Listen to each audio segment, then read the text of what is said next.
আসসালামু আলাইকুম। আশা করি আপনারা সকল ভালো আছেন। আলহামদুলিল্লাহ আমিও ভালো আছি। আজকে আমি ভাইরাল ডিম মামার ডিম রেসিপি আপনার লগে শেয়ার করাম।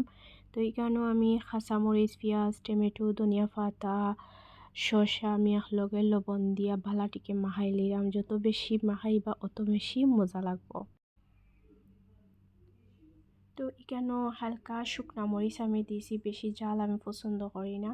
আর একটু চাট মশলা দিছি। এখন আমি রুচির তেঁতুলের ও আচারটা আমি ও সালাদও দিলাইমু। এই আচারটা এমনিও খাইতে আমার বেশি ভালো লাগে, আর সালাদও দিলাম কিবা আরও মজা হইব। আর একটু টমেটো কেচাপ দিলাইরাম সালাদও। বাংলাদেশে মনে হয় আর কোনো মানুষ রয়েছে না এই ডিম রেসিপিটা কেউ বানাইছে না, খালি মনে হয় আমিও বাকি রয়েছিলাম ওগো বানানির।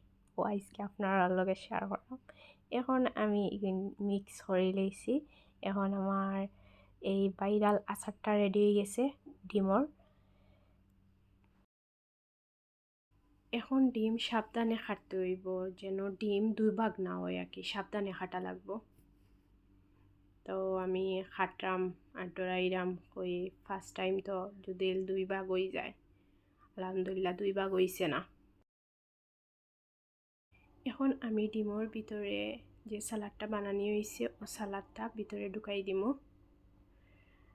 আমি ভিতরে ঢুকাইরাম আর কি চিন্তা করছি, আমার নিজেরও ভালো লাগছে আর কি যে আমি ফার্স্ট টাইম একটা রেসিপি অ্যাটলিস্ট ফার্সি বানাইতাম। দেখো কা সুন্দর লাগে না নি? আমার নিজের কাছে সুন্দর লাগছে। কম বেশ সব কিছু পারি ইনশাল্লাহ। নেক্সট টাইম আরও রেসিপি আপনারা লগে শেয়ার করবো। এখন আরেকটা ডিম সেমভাবে কাঠরিয়া ডিমর ভিতরে সালাডটা ঢুকাই দিব। ডিমর ভিতরে যতটুকু সালাদ দেওয়া যায় অতটুকু দিবা, বেশি বেশি সালাদ দিলে বেশি মজা লাগে। একটা টক টক ফ্লেভার আছে, জাল জাল ফ্লেভার আছে, সব কিছু আছে, মজা লাগে।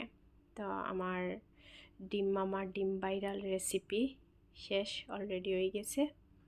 দেখো কা দেখতে কত সুন্দর লাগে। আমি মাত্র 4টা করছি। এখন টেস্ট করার পালা, আমরা টেস্ট করবো, দেখবো কিলান হয়েছে। ফার্স্ট টাইম বানাইছি, দেখতেও সুন্দর লাগে আর খাইতে অবশ্যই মজা হইব।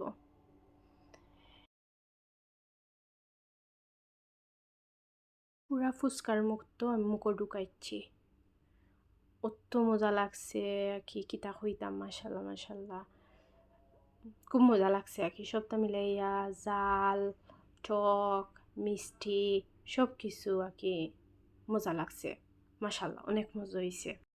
যারা এখনও ভাইরাল ডিম মামার ডিম রেসিপিটা বানাইছেন না তারা অবশ্যই বানাইবা, খুব খুব মজা হয়েছে। মাশাল্লাহ, সবাই ভালো থাকবা, সুস্থ থাকবা। আসসালামু আলাইকুম।